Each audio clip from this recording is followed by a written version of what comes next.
Welcome to another edition of the Best Business Minds, where we interview business leaders and academics that write thought-provoking books.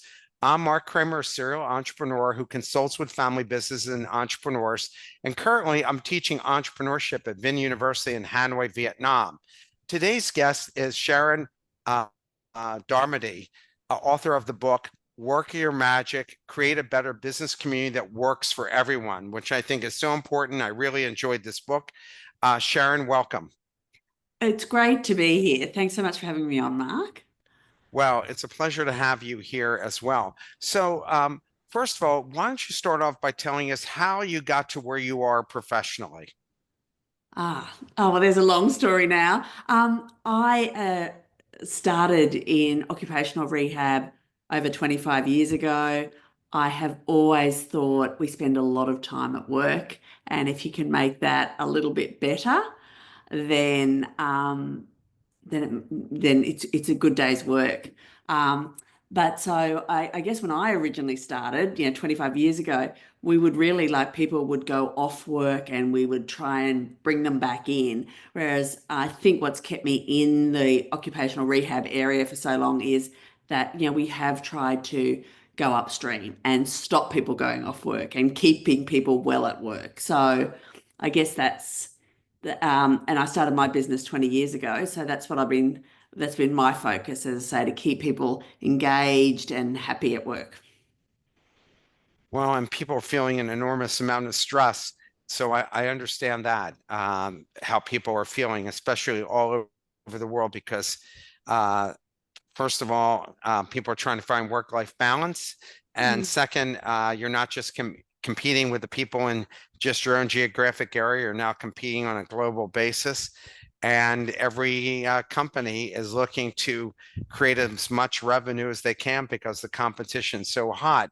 So I'm wondering, what made you write this book? Well, I guess I'm in a lucky position in that I work with a lot of good companies who do want to look after their people. Um, but what I found they were doing was taking sort of a scattergun approach where they would just make lots of changes. They sort of thought, well, work isn't working, this team isn't working, this person isn't doing well, and they'd make lots of changes, and then they go, but it's still not right.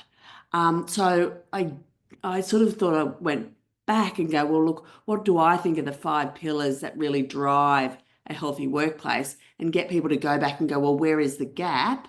And then put in some action, pilot it, review it, tweak it.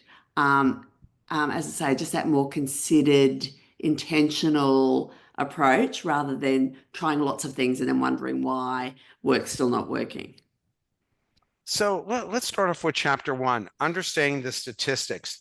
And you started with this when you were kind of explaining what how you arrived at where you are professionally. You mentioned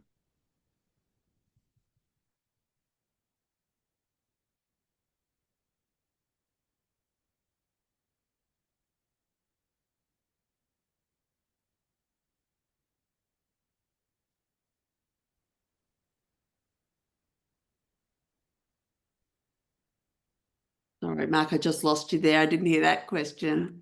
so I have been reading in your book. It said you mentioned a Gallup study indicating that 85% of employees function below their potential. What specific actions do you believe organizations can take to effectively improve employee engagement and address this disconnect? Look, I think the companies that thrive in the next 5 years are going to be the companies that do connection well and are really intentional about it, whether it's in a hybrid environment, a virtual environment, or those people who are coming into the office. But I think the work we're doing is complex. I think we are working at such a fast pace that I think it's got to be much more about just the work. And as I talk about in the book, we're going through a loneliness epidemic. So I think those workplaces that really provide a place where people come and they feel seen and they feel it's more than just the work, I think they're the ones that are going to thrive.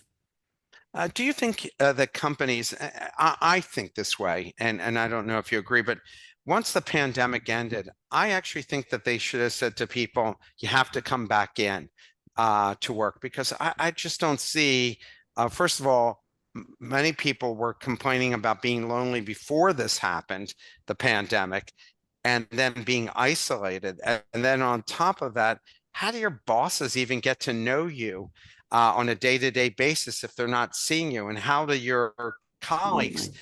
get to know you're a good leader or that you're a creative person without seeing you daily? Even this concept of, oh, come in 2 days a week, it's still not enough, I think. So what's your take on that?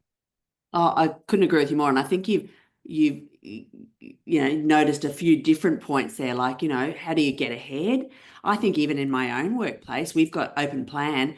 If somebody's having difficulty on a phone call, they're on a tough phone call, you'll see a few people walk over to them afterwards and go, "Are you okay?" So you don't have that sort of support. And we know that, 93% of our communication is nonverbal. So sometimes you might just see one of your colleagues walking to the kitchen and you go, "Look, they just don't look right. They don't see themselves today," and you might reach out. So I think for all sorts of reasons, like as we said at the beginning, like career advancement, and you overhear a conversation and think, "Oh, I want to be a part of that." But all of those measures in terms of our mental health, our just general health and well-being, our sense of being part of a tribe, I think it really is important to be in the workplace together in some capacity. I think there needs to be some flexibility, but I think people need people. Yeah, I couldn't agree more. And even from a tax perspective, Philadelphia, my hometown, they lost that money's greatly needed to keep cities going forward with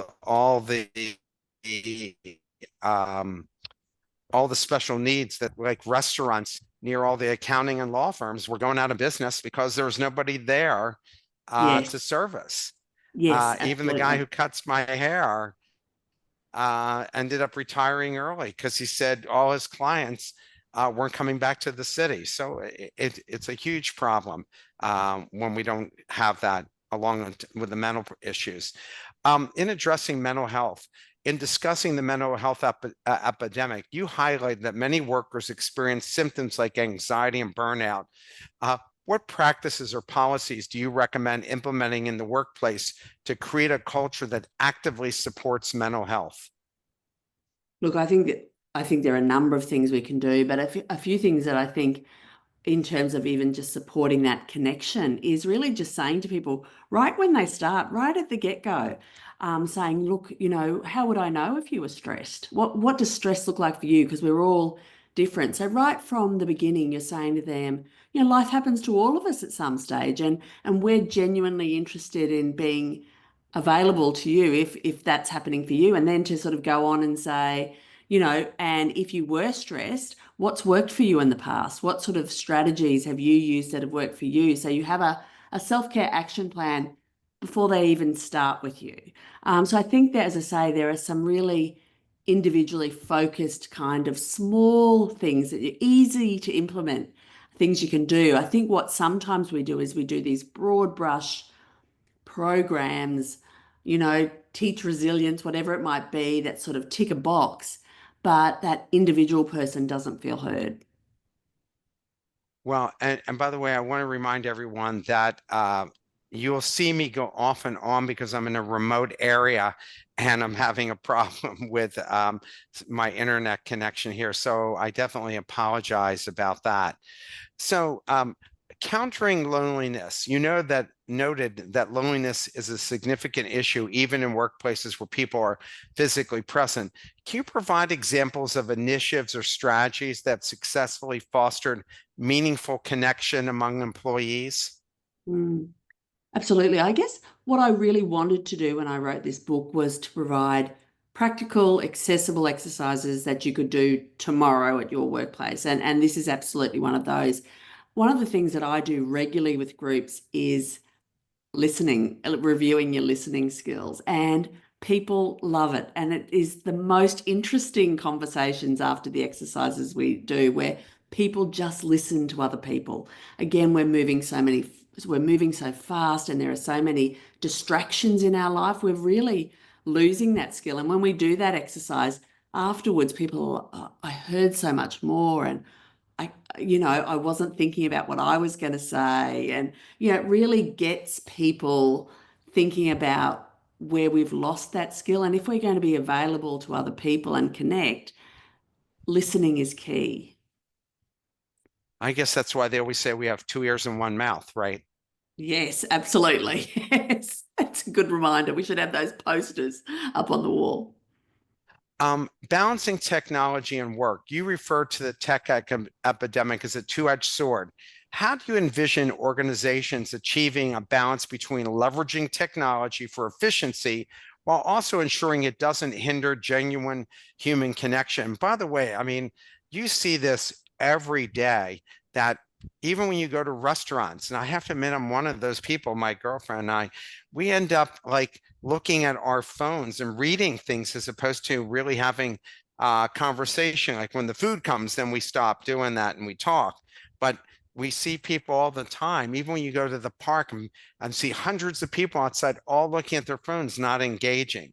Oh, absolutely. It's fascinating to people watch for that. But I think that, my third pillar is ground rules. So to establish some routines, some rhythms, some rituals about, well, how do we work here? Like, how do we make sure that we prioritize people rather than, screens.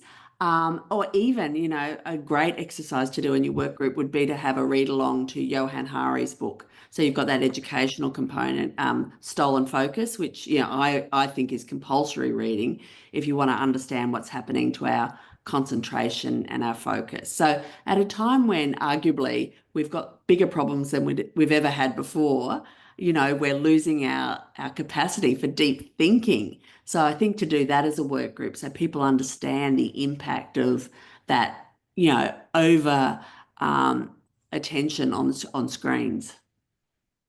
Um, your own personal journey, you mentioned your own sliding door moment when you decided to work in the USA.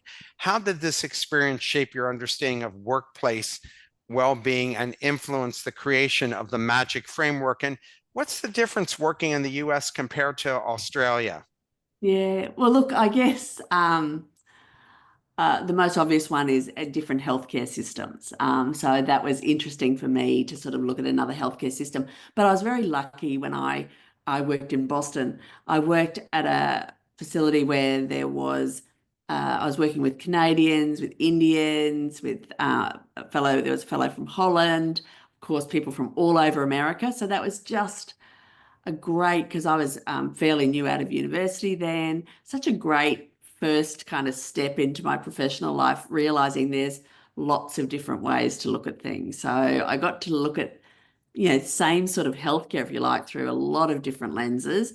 And so I guess it really contributed to, my fifth pillar, which is curiosity. And it always made me think, well, what is a different way? What is that? What is another person thinking about? What if I step into their shoes? What might their view be? And I think that's stuck with me. The application of magic. Can you provide specific examples or case studies that illustrate how the magic framework has been successfully implemented in different work environments, resulting in improved employee well-being? Mm. Look, I think that most of the people that we've done the program with, and I guess this is how the program is, how I wanted it to be used, is for people to really just assess where the gap is for them. So maybe not to have to do the 5 pillars, but to look at the program to figure out where the gap is for them. And there's a quiz on my website at sharondarmody.com, and to go, oh, we really need to focus on authenticity, or we really need to focus on curiosity. And then, as I said, there are exercises at the end of each of the chapters, and just to implement, and I say there are exercises you could do as an individual, or you could do as a team, or you could even do from a whole organizational cultural perspective. And so implementing those. So the ones that I would say in 2024 that I worked on with teams the most would have been ground rules. I think that, as I say, I think that we're moving fast, that we really are craving those routines, those rhythms, those rituals that we can rely on. Our nerves are a bit frayed. And probably the other one was, the interaction and connection. A lot of teams were like, well, look, it's got to be more than social. We've got to dig deeper and really allow our people to see one another. So they would be the ones that, worked heavily on in 2024. Yeah, I think we even see this at the university level with our students having such high degrees of stress from the amount of work they're getting, but also their own induced and family and peer pressure to Yeah. succeed. Yes. Oh, absolutely. And I think as a whole, and I guess another uh, element that I talk a lot about in the book is how we move from reacting to responding. So I talk about dropping your temperature, because as I said, I think our nerves are really frayed. And what is your action plan to drop your temperature? Because we're all going to need to do it at some stage. And when our temperature is rising, our adrenaline's up, we end up not making good decisions. And so I talk to people about, and in the book, we've got exercises about how you recognize that maybe your temperature is rising and then what you can do to drop it. So you're more likely to respond to situations rather than react. We all know what that looks like at work, like sending off that email or, snapping at someone rather than being able to go to just stop and make a decision where you're thinking out those long-term consequences.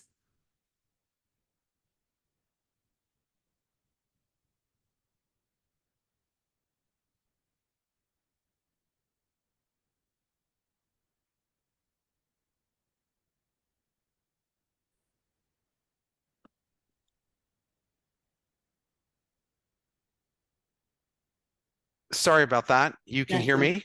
Yes, I can. Challenges in implementation.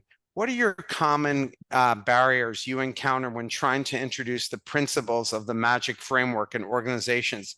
And how do you suggest they overcome them?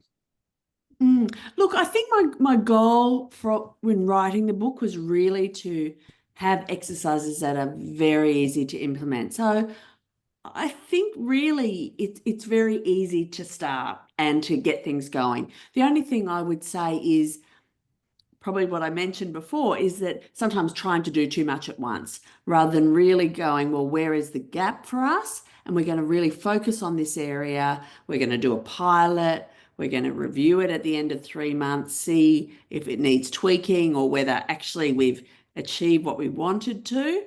And we can move on to something else. So maybe still trying to do too much at once rather than really, as I said, having the focus and the intention to achieve something, to commit to one change.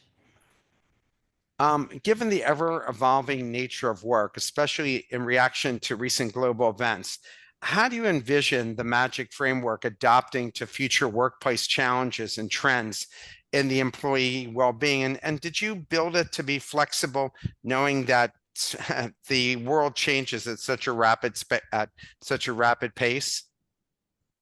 Look, yes. And I guess that's where, curiosity comes in. But I think that the organizations, again, I talked about connection, but I think, that listening organizations are going to be the ones that really thrive. Organizations that are curious. So they really teach people about their neuroscience and how they can move from that react to respond. And also organizations that teach their people how to support each other because it's not always the manager who's available to support people. And again, I'm in a lucky situation that I work with good organizations, good people who want to support one another, but they just don't know what to do when someone's in trouble. And we are living in a pretty complex world. So there's every chance the person sitting next to you might need your support. But it's about teaching, I teach a support and debrief model where it's about how can I best support my colleague when they're going through a tough time. You emphasize the importance of identifying the why behind our work. how can individuals who are disconnected from their sense of being, meaning, begin to explore and discover the purpose effectively?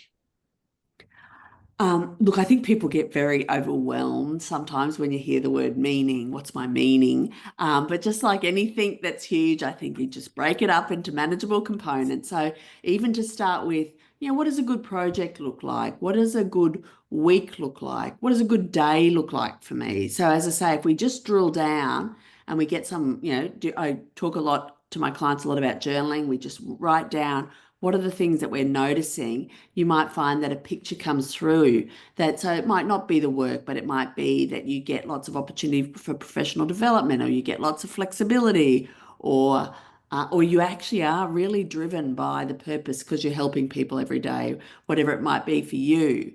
But as I said, I think if you sort of try and step away from like meaning in capital letters and say, what are the things that make me happy during the day?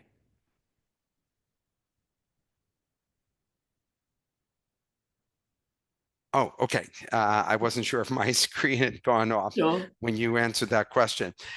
You discussed the concept of values aligning with work.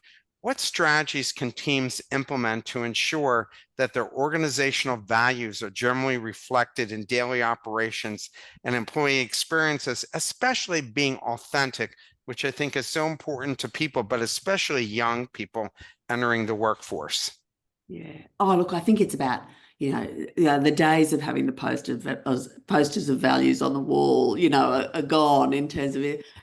If you are going to have them, it's about operationalizing them. So what does that word mean? So if one of your values is integrity, it means we talk to people, not about them.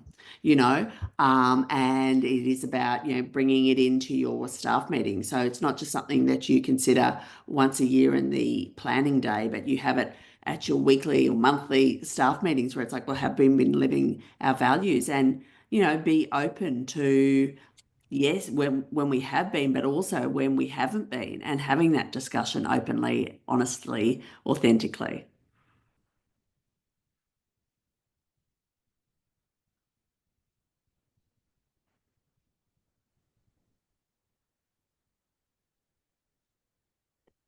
The chapter highlights the significance of joy. This is the third chapter, highlights the significance of joy in the workplace.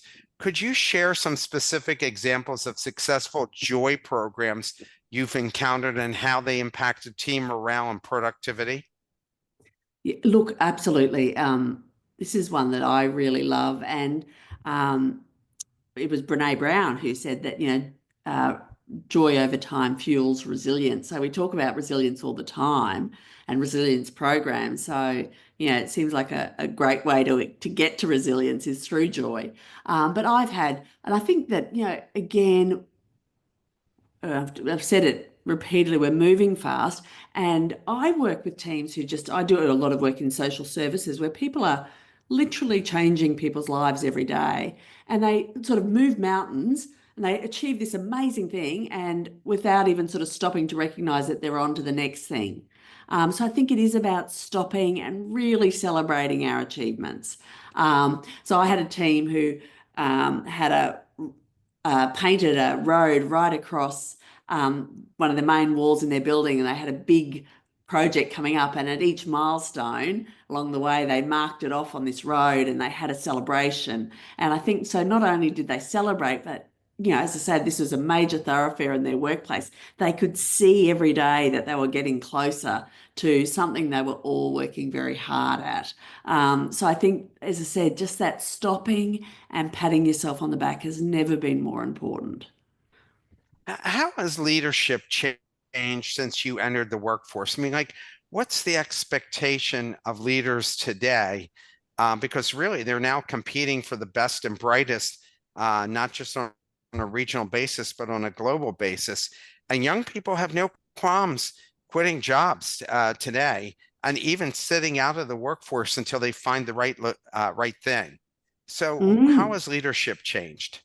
Well, I think that leaders do need to really, really be clear about not only how people get the job done, but about this culture piece. And I often talk about, being able to connect to self, connect to team, and connect to culture. And I think, a great leader is authentic in themselves, and you can see that they're connected to themselves, they connect to their team, and they also connect to the culture. And as they focus on those three, and that is not easy. I'm not saying it is very difficult for leaders.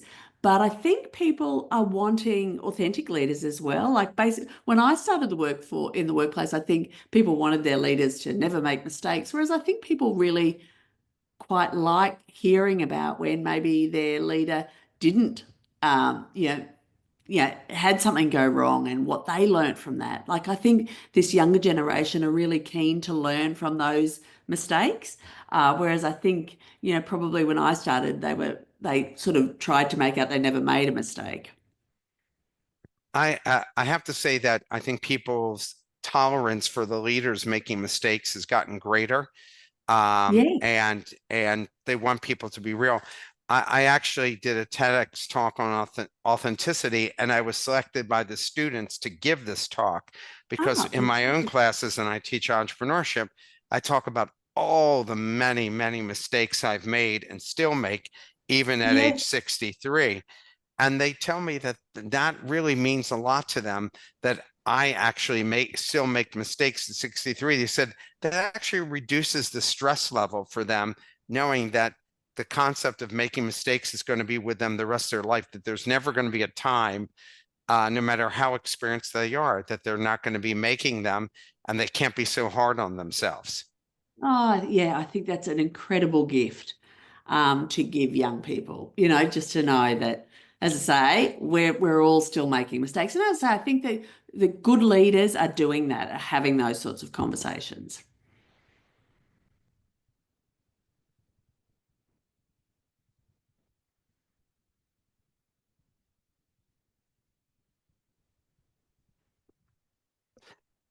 Again, I apologize for these gaps that you might have. So, and my next question is overcoming barriers. You mentioned that many people fear speaking up uh, due to past conditioning to fit in.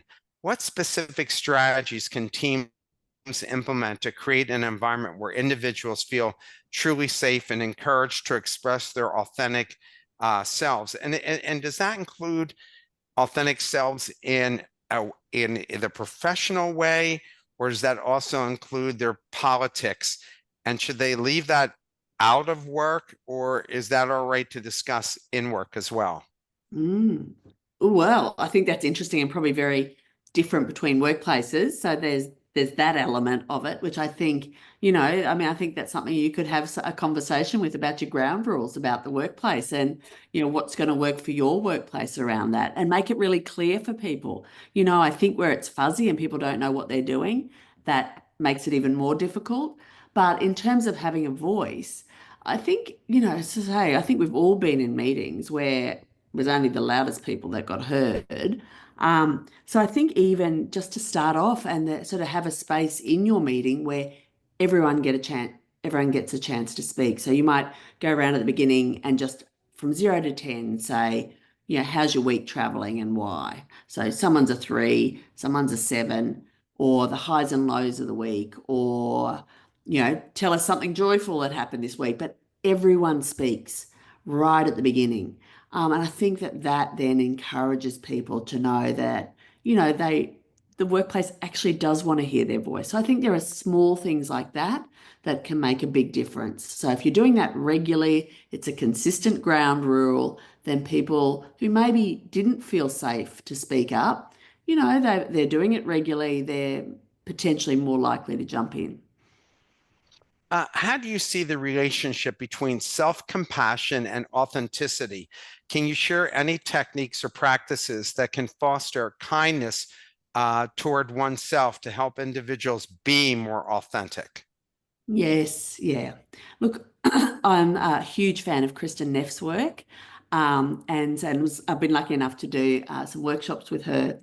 And so I think, Please explain who she is for people who oh, might not know that, because I actually yeah. don't know that either. Okay, so Kristen Neff is PhD, Dr. Kristen Neff. She's based in Texas, so she's probably a worldwide expert in self-compassion.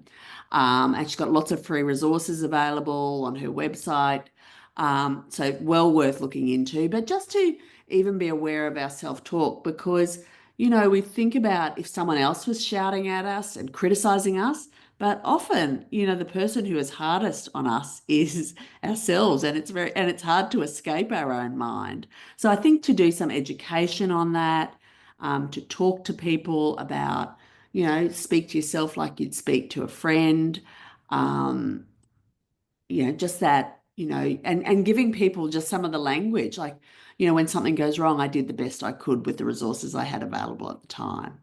Or what would you say to your best friend? It was like what you'd say something like, well, that didn't work out the way you hoped, but what do you think the next best thing to do? And just get people to consider that, because I think people sometimes have had their own critical self-talk for so long, they know nothing different.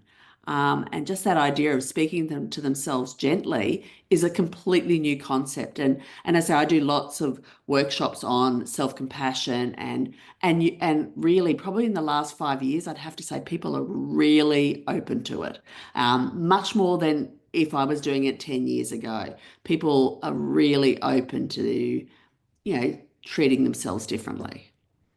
I think there's something to be said about how cultures work.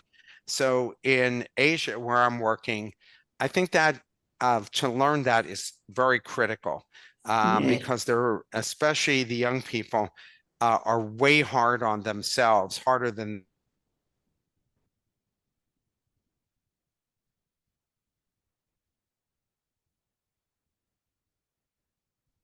that. That's made it harder. Yes. Yeah. Look, I'm sure I just lost you a little bit then, but I'm sure that's the I was case. And there's a mentioning big, that my Asian students, and they come from all over Asia, the culture has always been that it's never good enough, that yes. whatever you're doing, you got to do more and better all the time. There's not even a chance to enjoy the moment. Yes. Well, I would really encourage them to, as they look at Kristen Neff's work. I've also got some um, practices in my book as well. And as I say, I think there's a real shift in workplaces in this space at the moment.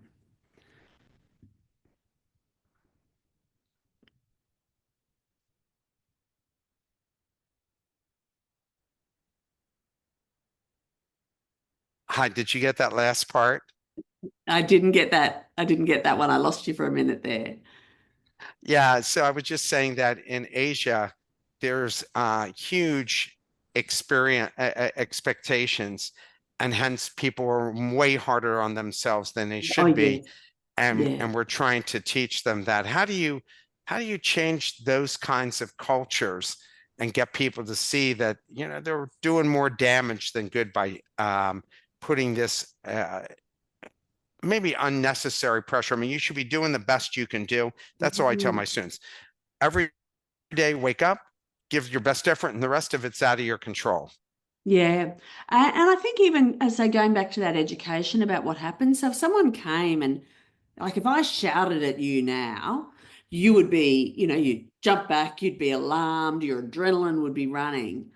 Do you think you're going to do your best work in that sort of environment? No. So even if you drive it from that educational component, so if you're kinder to yourself and your adrenaline is settled, aren't you going to be better able to handle whatever challenge you're facing? So even it can be, you could even use that people are driven to achieve that. Well, if you're kinder to yourself, there's every likelihood you're going to be able to be more successful.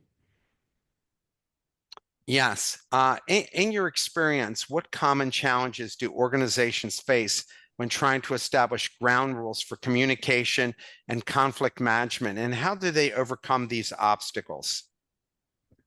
Look, I think with communication, again, it's probably just trying to do too many things at once.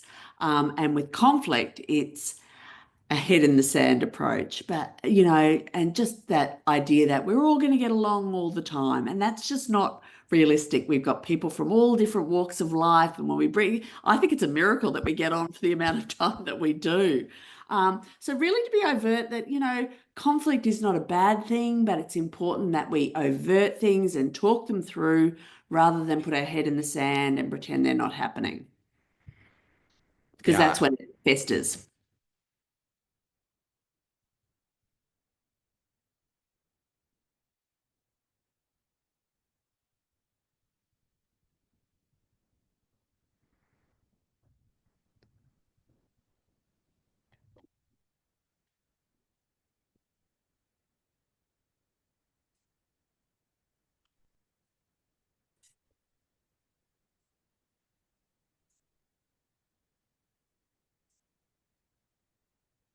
Did you hear that question? I didn't hear that. I heard about I'll quit. communication conflict. I don't think I heard the last one.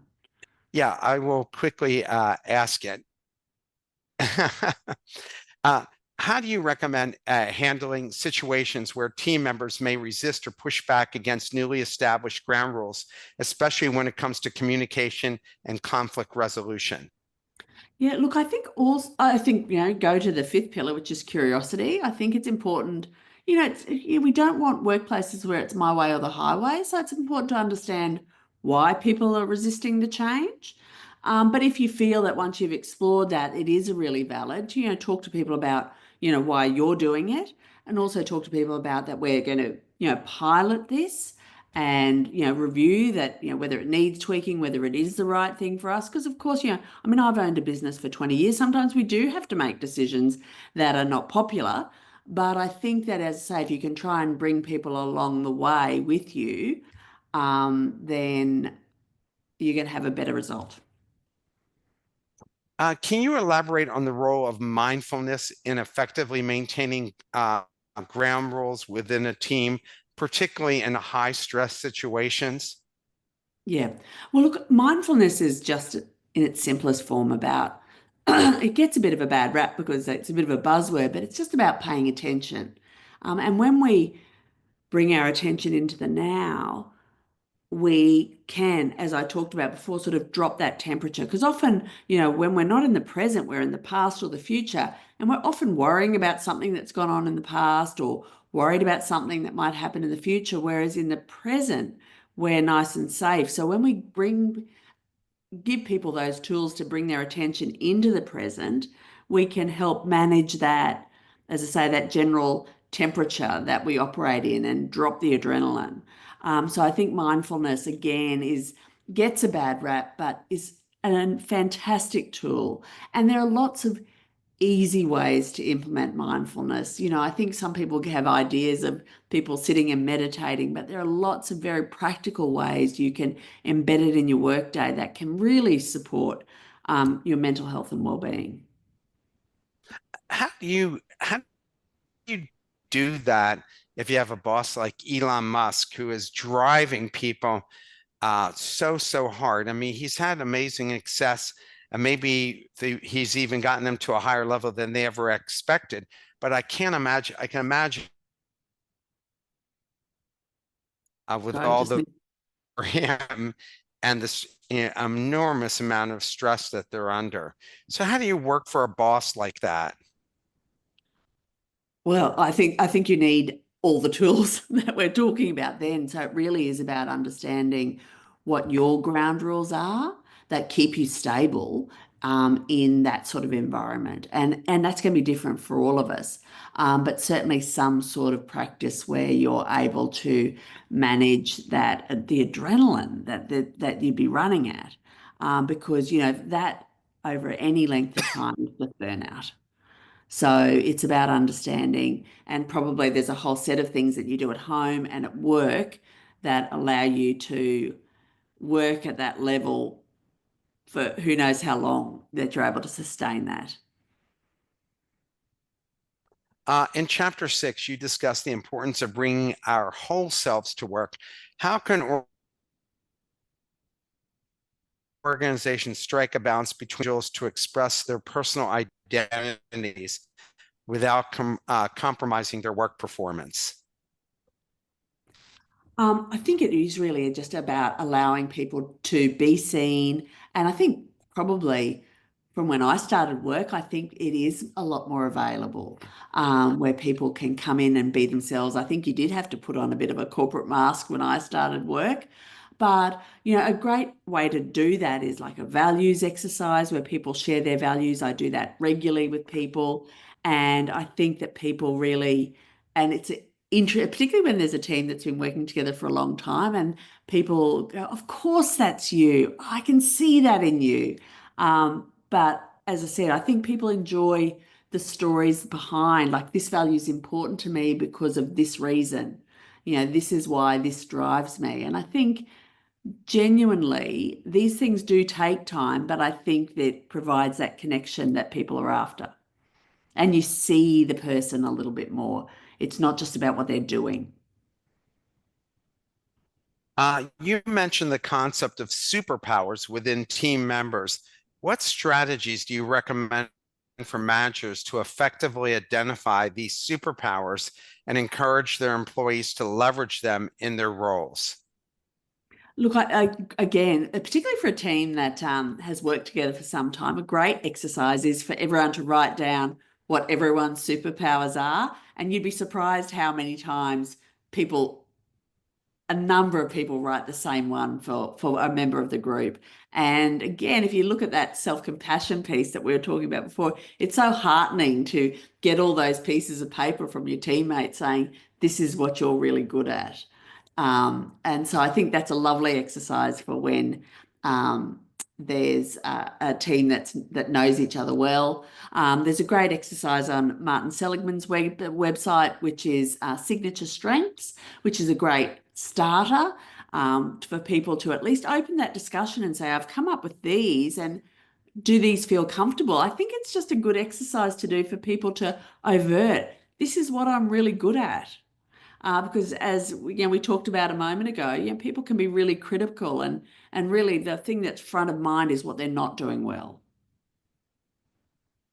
Uh, Given the context of loneliness epidemic that we talked about earlier, highlighted in this chapter, chapter 6, what specific practices or programs do you believe could be instituted in a workplace to actively combat feelings of isolation among employees?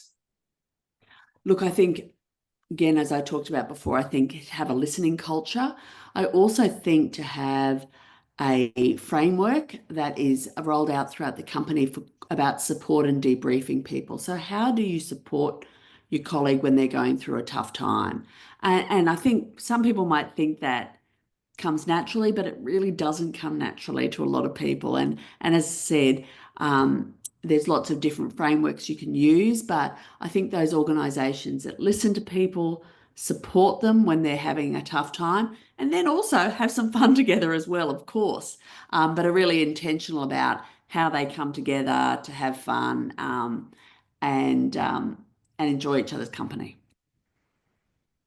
I have to tell you, I noticed a difference working in Vietnam than I've seen in the United States, and that is that people laugh a lot more in the office and joke around a lot more, which I did not expect.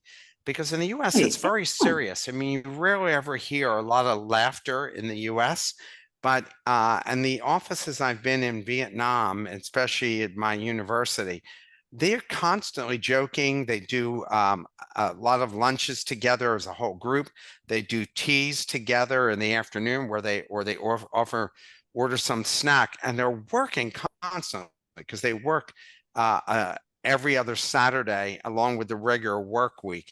And yet I right, noticed that they're okay. more joyous than I've seen in the US and even in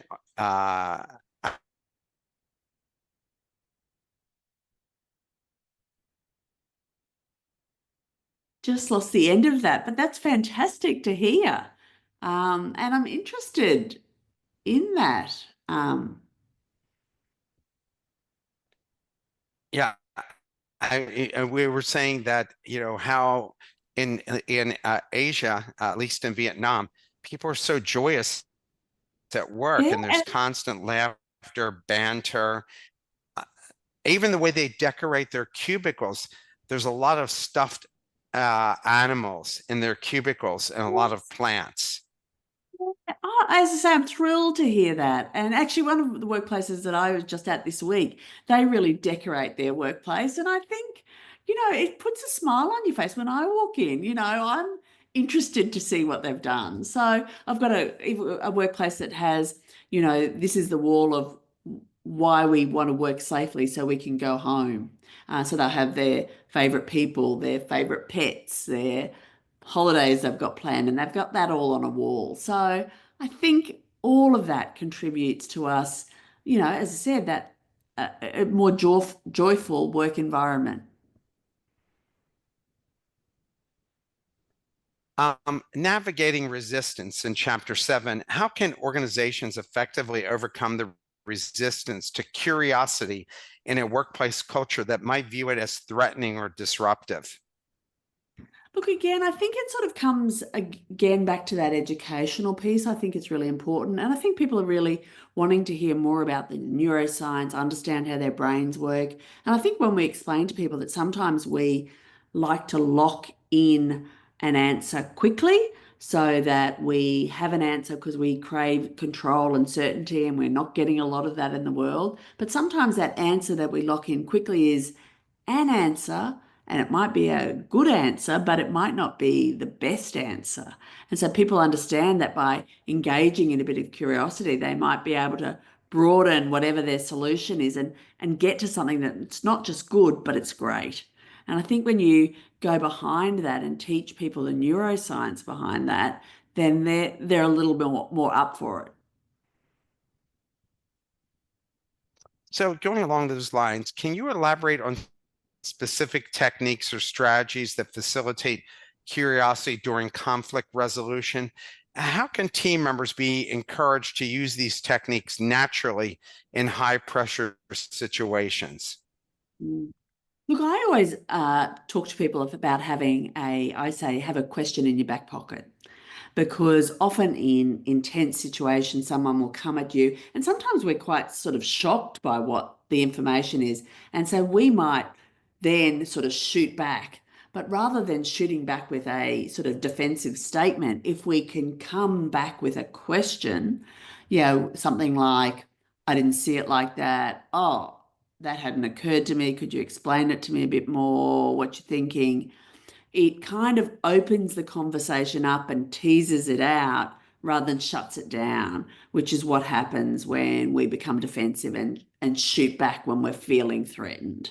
So as I said, I always say, have a few questions in your back pocket that you're ready to, as I say, avoid sort of escalating that tension. Self-supporting compassion. In what ways can curiosity help individuals develop a more compassionate and understanding relationship with themselves, particularly when dealing with self-critical thoughts?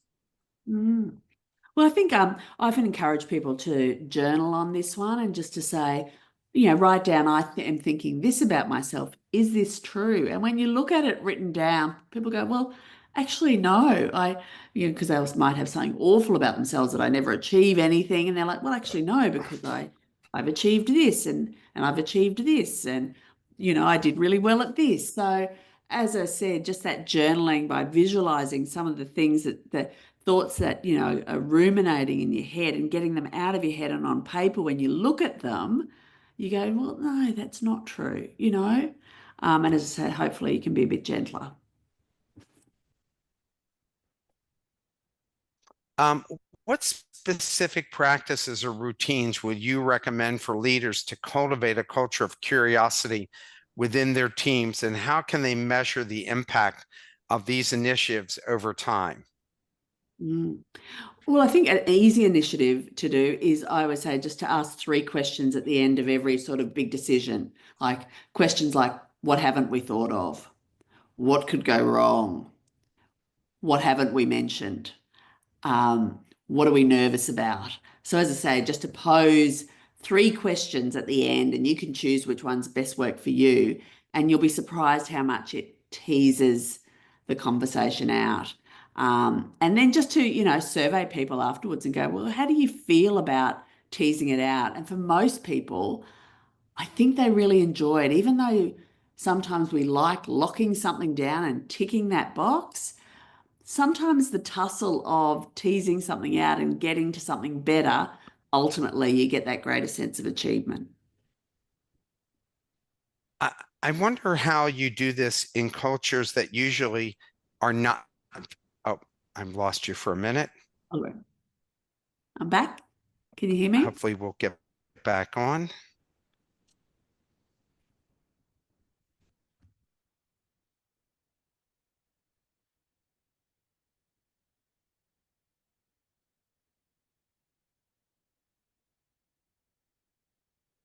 Can you hear me?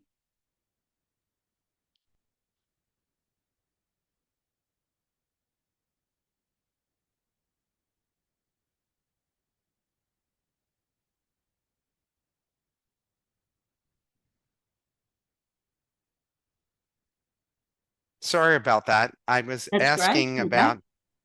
about there are cultures, and I especially see this in Asia, where this can look like a weak. Sorry, I've just lost you again.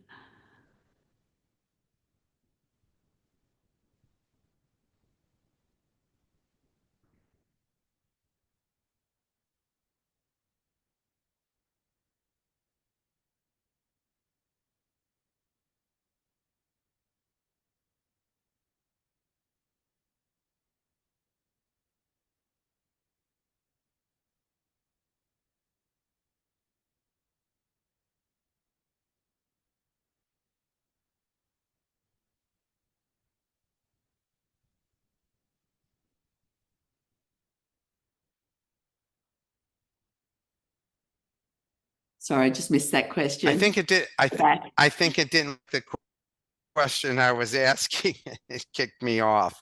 Um, so I guess the question I was asking was there are cultures in the world.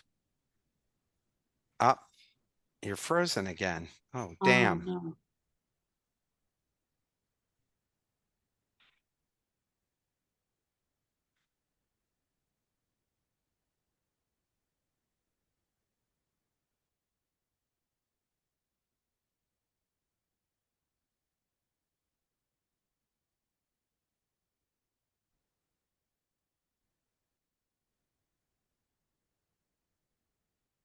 Apologies about that. I think I'm going to just ask one more final Sure. question. You emphasized the necessity of curiosity and navigating change. How can leaders cultivate a culture of curiosity in the organizations, especially when faced with the resistance from employees who may prefer to stick to familiar routines? And I see this even teaching in college with students who prefer not to be as creative in terms of how they deal with problems. So, how do you do that? And that will be our final question. I still appreciate you sticking with me. No, no, all good. No, as I say, I think that, particularly with your students, I think to go back to them with the neuroscience behind it and saying, look, we want control, we want certainty, we're not getting a lot of it. So you want to lock into this because that makes you feel stable. But we can talk about some ground rules so you can get stability in your life because it is important, but we want to be innovative and we want to be creative. So this is not the place that we want to lock into the same routine all the time. This is the place that we want to open it up and do amazing things. So I think sometimes they say if we teach people why they're wanting to sort of lock into this one way of thinking, sometimes it can, open the door to them, exploring something else and doing it a different way and embracing curiosity. Well, I can't tell you how much I appreciate you, first of all, getting through this with my internet not being as strong as it typically is.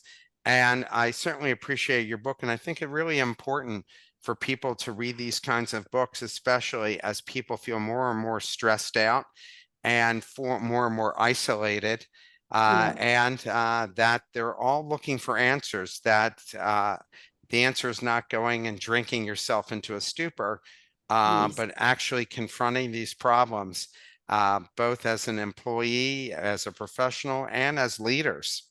So Yeah. I thank you for writing this book and for taking the time to speak with us. Yeah, I've really enjoyed the discussion. I've really enjoyed particularly enjoyed hearing about your experience in Asia. I'm going to look into that a little bit more and look at some of those cultural differences. Well, again, I thank you for this, and I hope that we will see another book from you in the not too distant future. Fantastic. I'll think about that. Lovely. Thanks so much, Mark. I really appreciate you taking the time. I want to thank all of you for sticking with it and appreciate it. Now, everybody have a wonderful weekend. Take care and thank you for being flexible with the time. Great. Bye, Bye everybody. now.